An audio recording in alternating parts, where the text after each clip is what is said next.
I don't know about you, but I'm starting to get frustrated, angry. And it's a time for that passion. It's a time for journalists to channel the public's anger and frustration and fear and show some of that outrage on the public's behalf. In fact, sometimes those are the best moments for journalism. Piers Morgan knows a thing or two about that. Let me bring him in. You know him from his days anchoring here on CNN. He's currently the co-host of ITV's Good Morning Britain and the editor-at-large of DailyMail.com. Piers, I know this is one of your first times being back on CNN since your program ended, I don't know, like 2014. So welcome and thank you for joining me today. Thank you very much, Brian. It's good to be here. You have been doing something remarkable, interviewing British politicians and leaders and lawmakers and health officials and holding their feet to the fire. And in some cases showing how many failures are happening, not just in the United States, but in the United Kingdom. What are the parallels right now between the US and UK responses to the pandemic? Well, I think they're very similar, actually, Brian, in the sense that you've got two populist leaders in Boris Johnson and Donald Trump. And all the tricks that they used to become popular and to win elections and to lead their countries are now being tested in a very different way. It's not about partisan politics anymore. It's about plain war crisis leadership. And it's a very different thing. And what I've noticed with both Boris Johnson and with Donald Trump is an apparent inability to segue into being war leaders. They're still playing the old games of party politics. And Donald Trump in particular, I've known him a long time. I consider him to be a friend. But I've been watching these daily briefings with mounting horror, frankly, because this is not what the president should be doing. And you won't want me saying this, but I'm going to say it anyway. The president of the United States right now is an incredibly important person in the world, and not least to Americans who are dying in their tens of thousands from a disease that we don't know much about yet. And all that's required from the president in those moments, and any world leader, frankly, is they've got to be calm, they've got to show authority, they have to be honest, they have to be accurate, entirely factual with what they're telling the people, and they have to have an ability to show empathy. And on almost every level of that, Donald Trump at the moment is failing the American people. He's turning these briefings into a self-aggrandizing, self-justifying, overly defensive, politically partisan, almost like a rally to him. Almost like what's more important is winning the election in November. No, it's not Donald Trump. What is more important right now is saving American lives. And I believe that the complacency that the American and British administrations showed in the first few weeks of this crisis has been extremely damaging to both countries' ability to deal with coronavirus. But it's not too late for them to now get a grip and actually make the attack on the virus their number one priority, not pumping themselves up, not telling us all day what a great job they're doing, but actually focusing on what matters, and that is human life. But, you know, you mentioned your relationship with President Trump. You were on The Celebrity Apprentice. You won one of the seasons of The Celebrity Apprentice. You've interviewed the president repeatedly, and we showed some video from your sit-downs with him. Pretty much whenever he visits Great Britain, you're sitting down with him there. So given your relationship with him, what do you think has caused this reaction from the president or these failures from the president? I think it's just he thinks it's just another thing to deal with rather than the most unprecedented crisis of our lifetime, the most unprecedented since World War II. It requires a different skill set. And the irony of this, if you look around the world, Brian, other world leaders who've really got on top of this and also won popular support, it's people like Jacinda Ardern in New Zealand, it's Chancellor Merkel in Germany, even Emmanuel Macron last week, I thought was very candid with the French people. He was very honest. He said, look, we don't really know when this will end. It's going to be very tough. He's implemented very tough lockdowns, but he also conceded he'd made mistakes. They've been too slow on personal protective equipment for health workers. They've been too slow in other areas on ventilators and so on. There's just something about a candor from a leader in a war that I think goes down well with the public. Macron's never been more popular, nor has Chancellor Merkel. Donald Trump's approval ratings are falling, and the reason for that, he needs to understand this. They're falling because people don't trust him.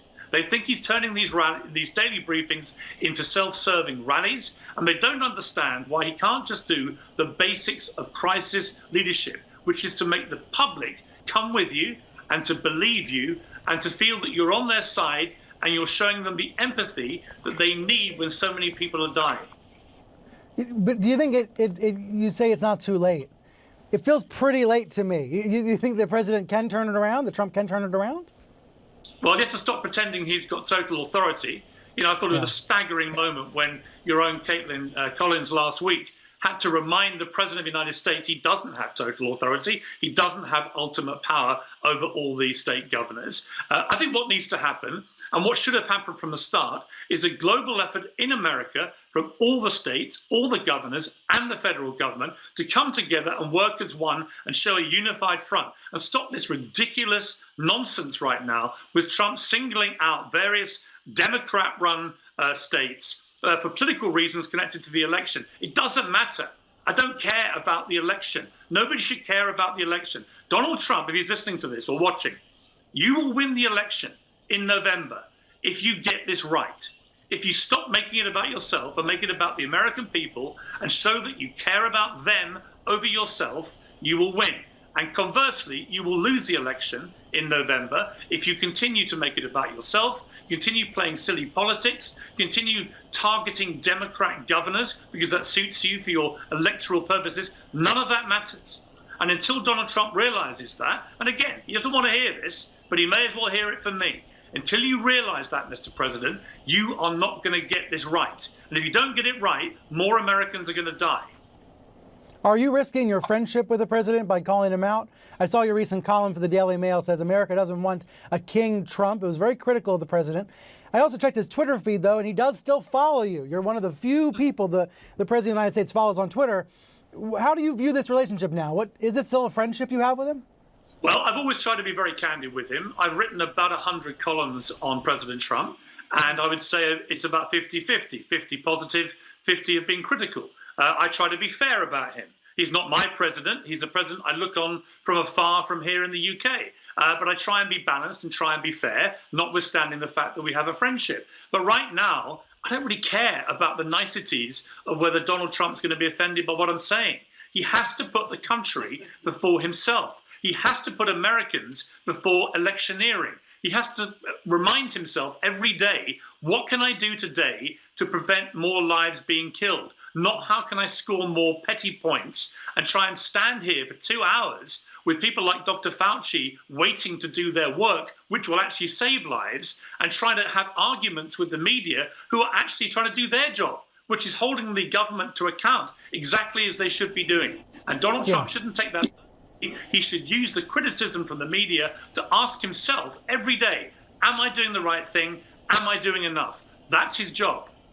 It's time to really hold these public officials accountable in interviews, in press conferences, however we can, given how many failures have happened on not just the federal level, but on the state and local level as well.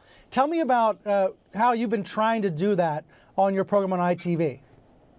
Well, we've had a lot of the cabinet ministers coming on. There's been an extraordinary situation, of course, in the UK because the Prime Minister, Boris Johnson, got coronavirus. He got it 3 weeks after boasting that he'd been to a hospital where he'd shaken as many hands as possible, and the hospital had people with coronavirus. And surprise, surprise, the Prime Minister, who took this so casually, then got the virus himself and became critically ill and, frankly, nearly died. And he was saved by the power of the health workers, the very same health workers that we've now seen lose their lives in this country and indeed in America for a lack of personal protection equipment. So I hope that focuses Boris Johnson's mind on what is required here. But on a wider point, because he's not been there to lead the country, we've had to interview people like the Health Secretary, Matt Hancock, and other ministers and hold their feet to the fire about so many things that the British government has been doing, which are quite actually reminiscent of what's been happening in America, but which have been failing on almost every level. A failure to really take this seriously soon enough. From the end of January, they should have been all over this, and they weren't. Boris Johnson only chaired the Cobra Committee, which is the most important committee in British government, at the start of March on this. So we've been behind on PPE, behind woefully on testing. I mean, it's frankly scandalous, Brian. Never mind anything else. But the fact that the UK and the US are two of the worst performing countries in the world on tests per million of population is a disgrace. And it shames America, it shames Britain, it shames everyone involved in this. But like I said at the start, it's not too late. You have to ramp up the testing. The only way that Donald Trump can actually reopen America for business, in the same way that Boris Johnson wants to do in the UK, is you have to test enough of the population with an accurate enough test that you can then have confidence of putting them back into the populace. And that is why the testing is so crucial. And that is why it's been such a damning indictment of both governments, that they've been so slow to ramp up the testing to the levels that we saw were happening in countries like China and in South Korea, that didn't happen in Italy. And so the Italian doctors were screaming at America and Britain, for goodness sake, ramp up your testing. Because if you don't do that, and if you don't lock down your cities, then you're going to have the same problem that we're having. Well, America and Britain looked at what was happening in Italy, and they basically put their fingers in their ears and their hands over their eyes and thought to themselves, it can't be that bad here. It is that bad. In fact,